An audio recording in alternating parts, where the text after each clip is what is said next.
ناظرین السلام علیکم ورحمۃ اللہ، امید کرتے ہیں آپ خیر و عافیت سے ہوں گے۔ آج میں آپ کو ایک ایسے آدمی کے بارے میں بتاؤں گا جس نے اپنی پوری زندگی میں گناہ کے سوا کوئی نیک عمل نہ کیا تھا۔ اللہ رب العالمین کی اس نے اس قدر نافرمانی کی تھی کہ اس وقت کے نبی کے ذریعہ اللہ رب العالمین نے اس کو وہ جس شہر میں رہتا تھا اس شہر سے رب تبارک و تعالی نے نکالنے کا حکم دیا۔ آپ سے گزارش ہے کہ آپ اس واقعے کو پورا سنیں اور دیکھیں تاکہ آپ کسی نتیجے پر پہنچ سکیں اور غور و فکر کریں۔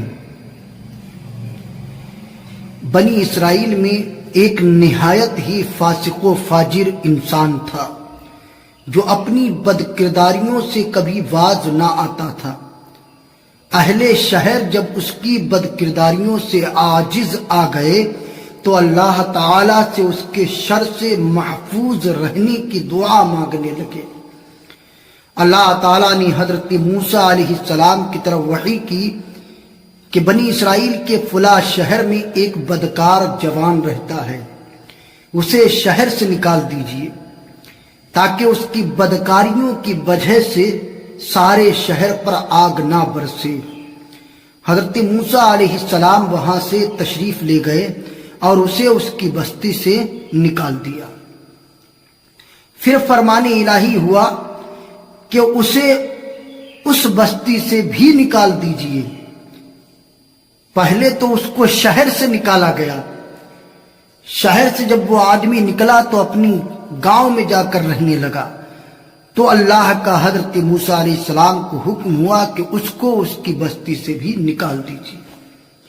جب حضرت موسیٰ علیہ السلام نے اس کو اس کی بستی سے بھی نکال دیا تو اس نے ایک ایسے غار پر ٹھکانہ بنایا جہاں نہ کوئی انسان تھا اور نہ ہی کسی چرند پرند کا گزر تھا۔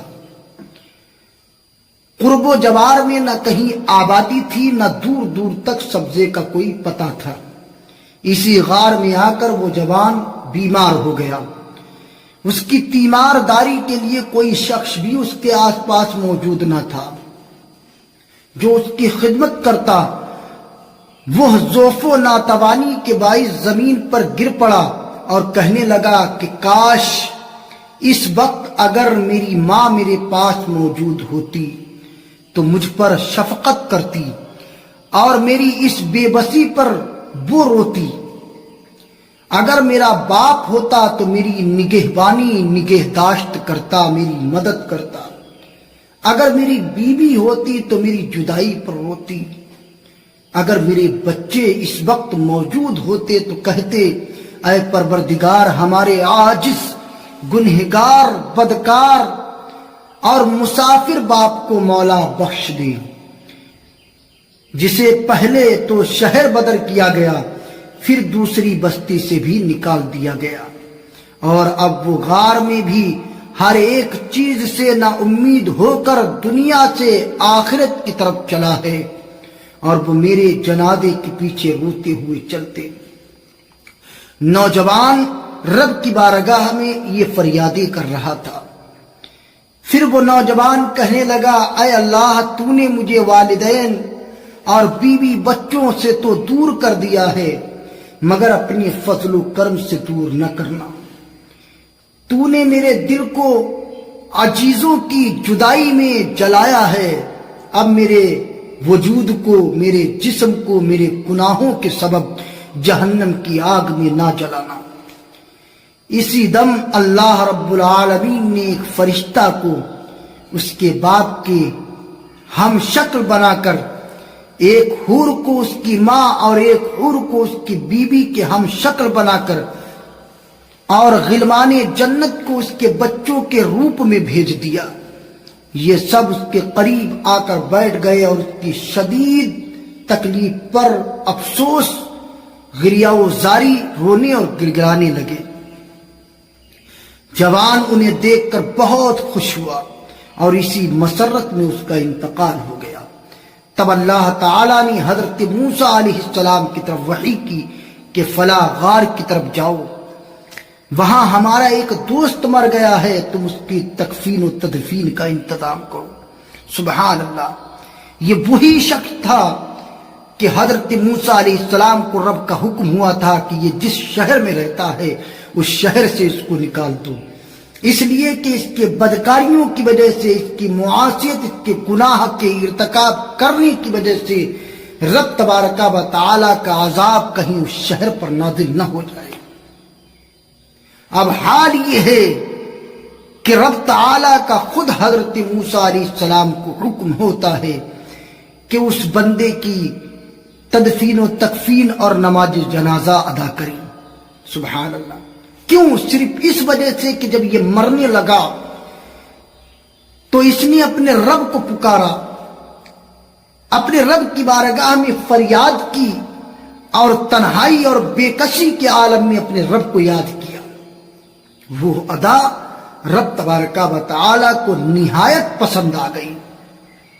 سبحان اللہ، حکم الہی سے حضرت موسیٰ علیہ السلام جب غار پر پہنچے تو انہوں نے وہاں اسی جوان کو مرا ہوا پایا جس کو انہوں نے پہلے شہر اور پھر بستی سے نکالا تھا۔ اس کے گرد حوریں تعدیت کرنے والوں کی طرح بیٹھی ہوئی تھیں۔ موسیٰ علیہ السلام نے بارگاہ الہی میں عرض کی، اے رب العزت، یہ تو وہی جوان ہے جسے میں نے تیرے حکم سے شہر اور بستی سے نکال دیا تھا۔ اللہ تعالی نے فرمایا، اے موسیٰ، میں نے اس کے بہت زیادہ رونی اور عزیزوں کے فراق میں تڑپنے کی وجہ سے اس پر رحم کر دیا، اور فرشتہ کو اس کے باپ کی اور حور و غلما کو اس کی ماں، بیوی اور بچوں کے ہم شکل بنا کر بھیجا ہے، جو غربت میں اس کی تکلیفوں پر روتے ہیں۔ جب یہ مرا تو اس کی بیچارگی پر زمین و آسمان والے ہوئے۔ میں ارحم الراحمین، پھر کیوں نہ اس کے گناہوں کو معاف کرتا۔ اللہ اکبر، رب تعالیٰ کی طرح رحیم و کریم ہے کہ بندہ جب سچے دل کے ساتھ رب تبارک و تعالیٰ کی بارگاہ میں رجوع کرتا ہے، اپنے گناہوں پر نادم و شرمندہ ہوتا ہے، اپنی گزری ہوئی زندگی میں اپنے گناہوں کو یاد کر کر کے جہنم کی عذاب سے رب کی پناہ طلب کرتا ہے، اپنے رب سے اس سے خلاصی طلب کرتا ہے، اللہ رب العالمین اس بندے پر رحم فرماتا ہے۔ لہذا مسلمانوں، اگر کہیں نہ کہیں آپ نے گناہوں کا ارتکاب کر لیا ہو، للہ خدا کے واسطے اپنے گناہوں سے تائب ہو جائیے، اپنے گناہوں پر شرمندہ ہوئیے، اور اپنے گناہوں اور معصیت کو یاد کر کر کے رب کی بارگاہ میں توبہ کیجیے۔ اللہ بہت رحیم و کریم ہے، اللہ توبہ بہت قبول کرنے والا ہے۔ رب تبارک و تعالی تمہاری توبہ قبول کرے گا اور یقیناً تم پر رحم فرمائے گا۔ اللہ کی بارگاہ میں یہ امید ہے، دعا کرتے ہیں کہ مولا ہم سبوں کے صغیرہ کبیرہ گناہوں کو معاف فرمائے اور اپنے حفظ و امان میں رکھے، اپنی پناہ عطا فرمائے۔ اگر آپ کو ہماری یہ ویڈیو پسند آئی ہو تو ہمارے چینل کو سبسکرائب کریں، لائک اور شیئر کریں، اور ہم کو کمنٹ باکس میں بتائیں کہ آپ کو یہ واقعہ کیسا لگا۔